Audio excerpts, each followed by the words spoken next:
Jesus must become more important while I become less important. அவர் என்னுடைய வாழ்க்கையில் மிகவும் முக்கியமான நபராய் மாற வேண்டும், நான் மிகவும் குறைந்த முக்கியத்துவம் உள்ள நபராய் மாற வேண்டும். இதுதான் உண்மையான ஆராதனை. ஹல்லேலூயா. ஒரு ஆயக்காரனும் ஒரு பரிசேயனும் என்ன பண்ணுறாங்க அப்படின்னா, ஜெபாலயத்துக்கு ஜெபிக்க போகிறாங்க.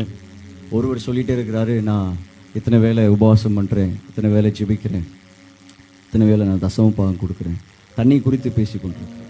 ஆனால் தூரத்தில் ஒருவன் பரலோகத்தை கூட ஏறெடுத்து பார்க்க திராணி இல்லாமல் பாவியான என் மேல் கிருபையாயிரும். அதனுடைய அர்த்தம், அவன் பாவி என்று தன்னை குறைவாய், அதாவது அவனை இழிவாக பேசலை.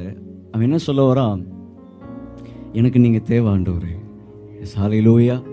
எந்த ஒரு மனிதன் எனக்கு ஆண்டவரே நீங்கள் தேவை என்கிறத உணர்கிறானோ அவன் தேவனை உண்மையாய் ஆராதிக்கிறான், அந்த மனிதன் உயர்த்தப்படுவான். ஹல்லேலூயா.